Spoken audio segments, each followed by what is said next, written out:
पुष्पेंद्र कुलश्रेष्ठ जी ने कई अहम मुद्दों और असामाजिक तत्वों के बारे में बात की है जो हमारे सामाजिक और राष्ट्रीय मुद्दों को अफेक्ट करती है। इसके अलावा पुष्पेंद्र कुलश्रेष्ठ जी ने कई अन्य मुद्दों पर भी बात की है जिसे आज के सभी युवा को जानना तथा समझना अत्यंत आवश्यक है। इसलिए वीडियो को लाइक एवं शेयर करने के साथ जागरूकता के इस अभियान में आप अपना महत्वपूर्ण योगदान अवश्य दें। तो चलिए सुनते हैं पुष्पेंद्र कुलश्रेष्ठ जी को। के प्रति संवेदनशील नहीं थी, उनको तो समाज को बांटने से ही फुर्सत नहीं था और उनकी विभाजन की प्रवृत्ति अभी भी नहीं गई है। कल मैं समाजवादी पार्टी के राष्ट्रीय अध्यक्ष का वक्तव्य सुन रहा था। वह देश तोड़क जिन्ना से इस राष्ट्र को जोड़ने वाले सरदार वल्लभ भाई पटेल की तुलना कर रहे थे। भाइयों बहनों, ये वक्तव्य अत्यंत शर्मनाक है।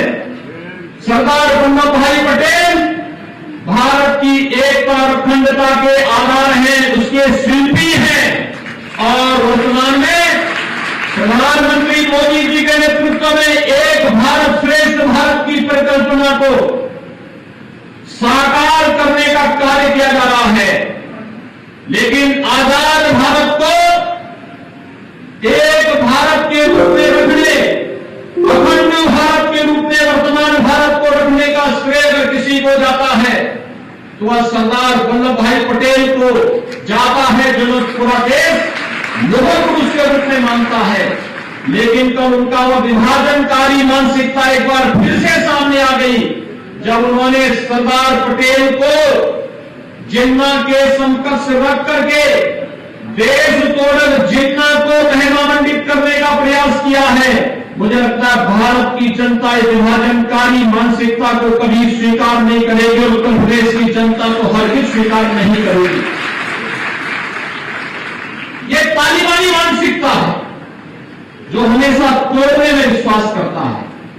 पहले सामाजिक तालिबानों को जाति के नाम पर और तमाम अन्य वादों के आधार पर तोड़ने की प्रवृत्ति, और जब अपने मंसूबों पर सफल नहीं हो रहे हैं और महापुरुषों पर लांछन लगा करके पूरे के पूरे समाज को अपमानित करने का प्रयास हो रहा है। इस दुष्प्रवृत्ति को कतई स्वीकार नहीं किया जा सकता है और पूरे समाज को और पूरे प्रदेश को इसकी निंदा करनी चाहिए। समाजवादी पार्टी के राष्ट्रीय अध्यक्ष को अपने कृत्य के लिए प्रदेश की जनता से माफी मांगनी चाहिए, देश की जनता से माफी मांगनी चाहिए कि भारत की अखंडता के शिल्पी सरदार वल्लभ भाई पटेल का यह अपमान देश कभी स्वीकार नहीं कर सकता। उनका यह वक्तव्य इसलिए आया है क्योंकि विभाजन की उनकी प्रवृत्ति हमेशा रही है। वे चाहते ही नहीं कि किसी गरीब को मकान मिले, किसी गरीब को शौचालय मिले, किसी गरीब को रसोई गैस का कनेक्शन मिले, किसी गरीब को बिजली का कनेक्शन मिले, किसी गरीब को 5 लाख रुपए की सहायता स्वास्थ्य के लिए बीमा कवर मिले। और भाइयों बहनों, आपने देखा होगा कोरोना काल के दौरान ये सभी नेता कोरोना के दौरान सपा हो, कांग्रेस हो, बसपा हो, ये सभी लोग कोरोना के दौरान होम आइसोलेशन में थे, घर से बाहर नहीं निकले थे। गरीब जनता के पास जाने की बात तो दूर, अपने स्वयं के पदाधिकारियों के घर में भी नहीं गए।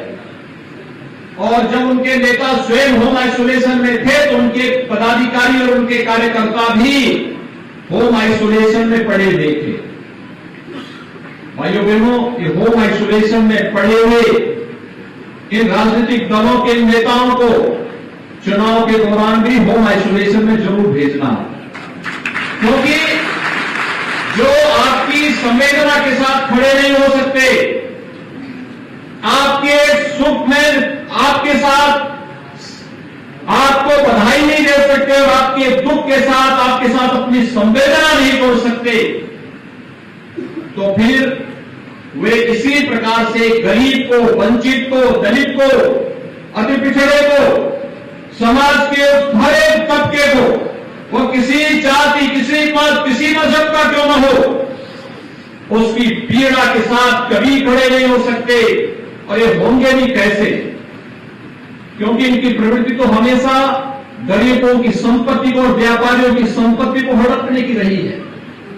इनको पीड़ा इस बात के लिए नहीं होती थी कि किसी गरीब की संपत्ति को कोई माफिया कैसे हड़प रहा है। इनको पीड़ा तब होती है जब प्रदेश सरकार किसी माफिया के द्वारा हड़पी गई जमीन पर बुलडोजर चलाने का कार्य करती है, तब इन नेताओं को बुरा लगता है। लेकिन भाइयों बहनों, 2017 के बाद प्रदेश सरकार ने अपराध और अपराधियों के प्रति जीरो टॉलरेंस की नीति के साथ कार्य करना प्रारंभ किया। एक तरफ अपराधियों के साथ सख्ती के साथ निपटने का कार्य, प्रदेश में कानून व्यवस्था की सुदृढ़ स्थिति, सुरक्षा सबको, आस्था का सम्मान सबका, लेकिन शासन की योजनाओं का लाभ भी सबको, लेकिन कानून के साथ खिलवाड़ करने की छूट किसी को नहीं। और शासन की इस व्यवस्था का परिणाम है उत्तर प्रदेश तेजी के साथ हर एक क्षेत्र में आगे बढ़ता हुआ दिखाई दे रहा है। मुरादाबाद इस मामले में अनेक हिस्से मायने रखता है।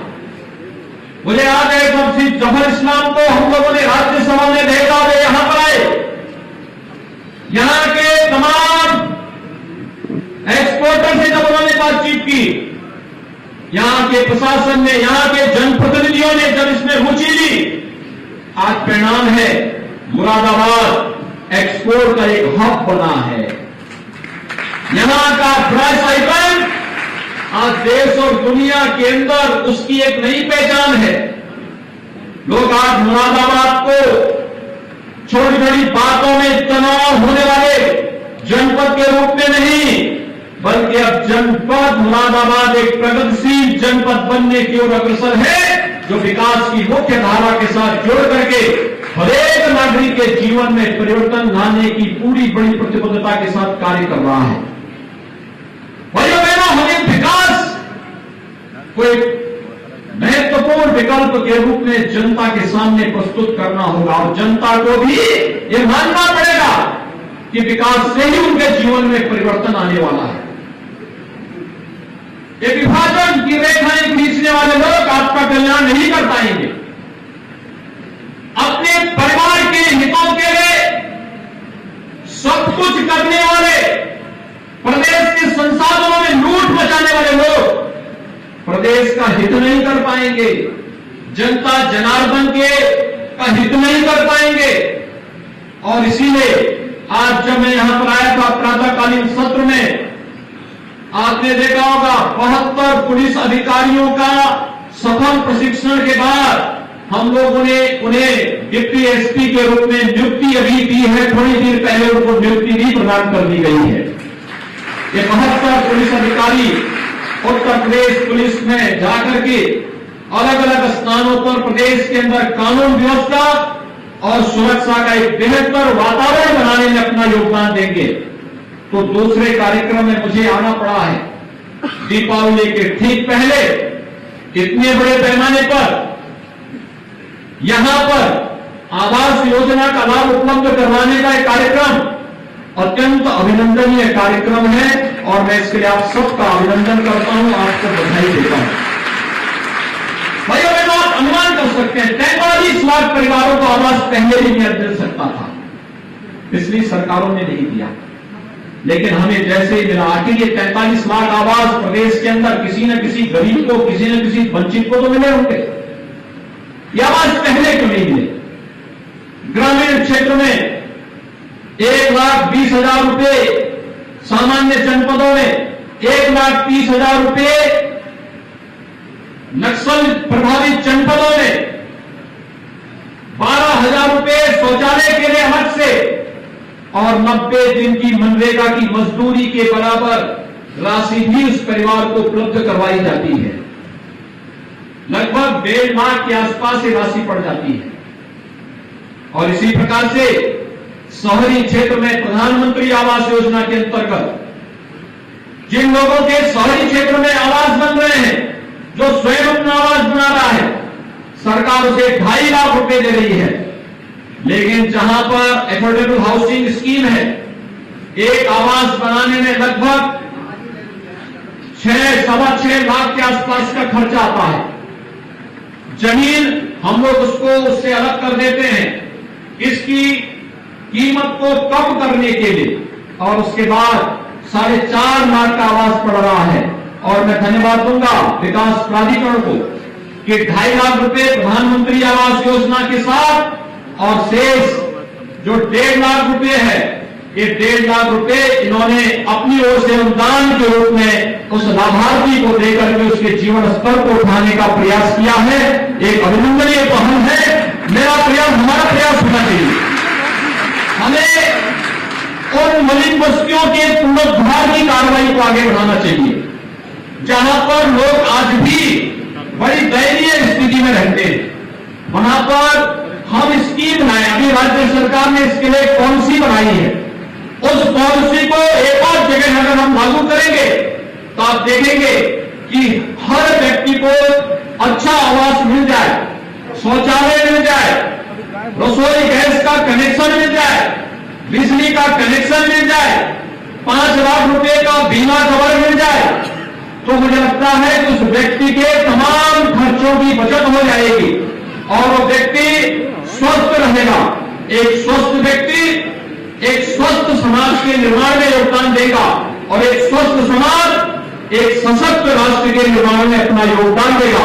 भारत को एक भारत श्रेष्ठ भारत की प्रधानमंत्री मोदी जी की संकल्पना के रूप में आगे बढ़ाना है तो हमें एक भारत श्रेष्ठ भारत की परिकल्पना के रूप भारत को आगे बढ़ाने के लिए एक एक व्यक्ति के स्वास्थ्य पर ध्यान देना होगा।